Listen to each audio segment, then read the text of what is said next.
திருவண்ணாமலையில் மழை விடுமுறையை குடும்பத்துடன் வீட்டில் கழித்த பிஞ்சுகள் 2 உயிருடன் இல்லை.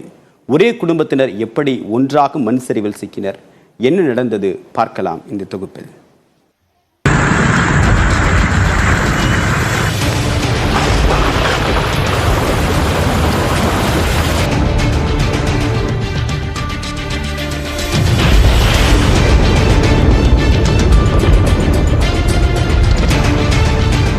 மழை வந்தாலே ஒவ்வொரு பள்ளி மாணவரின் எதிர்பார்ப்பும் இன்று விடுமுறை விடப்படுமா என்பதுதான். அப்படி விடுமுறையை வீட்டில் கழித்த குடும்பம் இன்று உயிரோடு இல்லை. திருவண்ணாமலையில் மலையை ஒட்டியுள்ள வஉசி நகர் பகுதியைச் சேர்ந்தவர் ராஜ்குமார்.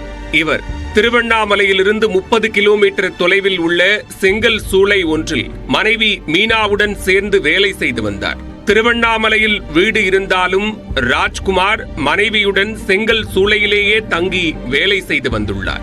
அவ்வப்போது தம்பதி இருவரும் திருவண்ணாமலையில் உள்ள வீட்டுக்கு வந்து சென்றுள்ளனர்.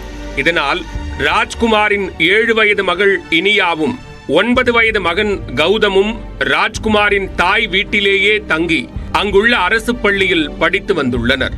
பெஞ்சல் புயல் காரணமாக கனமழை பெய்த நிலையில் ராஜ்குமார் மனைவியுடன் வீட்டுக்கு வந்துள்ளார். தாய் தந்தை இருவரும் வீட்டுக்கு வந்த நிலையில் 2 குழந்தைகளும் மிகுந்த உற்சாகமடைந்தனர். அவர்களுடன் உறவினர் குழந்தைகளான 12 வயது மகா, 14 வயது வினோதினி, 12 வயது ரம்யா ஆகியோரும் சேர்ந்து விளையாடியுள்ளனர். குழந்தைகள் அனைவரும் ராஜ்குமார் வீட்டின் முன் விளையாடிய நிலையில் ஞாயிற்றுக்கிழமை மாலை மழை பெய்தது. மழையில் உடைகள் நனைந்ததால் சிறுவர்கள் உடை மாற்ற வீட்டுக்கு சென்றுள்ளனர். அப்போதுதான் யாரும் எதிர்பார்த்திராத அந்த அசம்பாவிதம் அரங்கேறியது.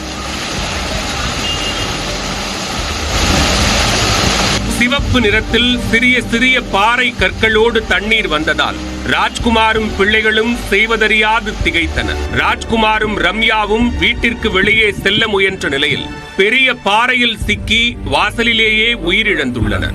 வீட்டுக்குள் இருந்த மற்றவர்கள் மீதும் 10 அடிக்கும் மேலான பாறை கற்களும் மண்ணும் சகதியும் விழுந்ததால் சிறுவர்களின் சத்தம் நொடியில் அடங்கியது.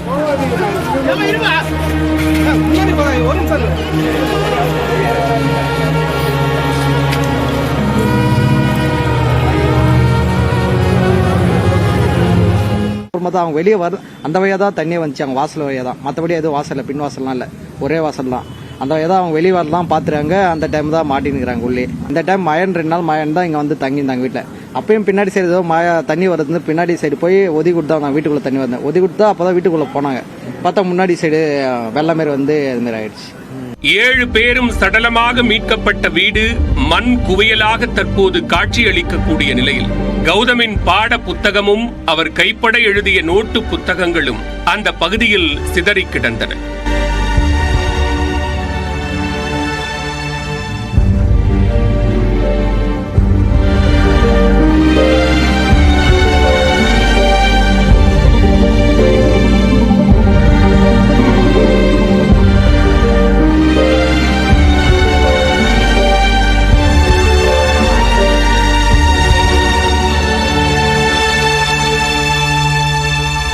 ஐந்து குழந்தைகளுக்கும் எத்தனையோ கனவுகள் இருந்திருக்கலாம். அனைத்தும் தற்போது அவர்களது உடலோடு மண்ணுக்குள் புதைந்து விட்டது.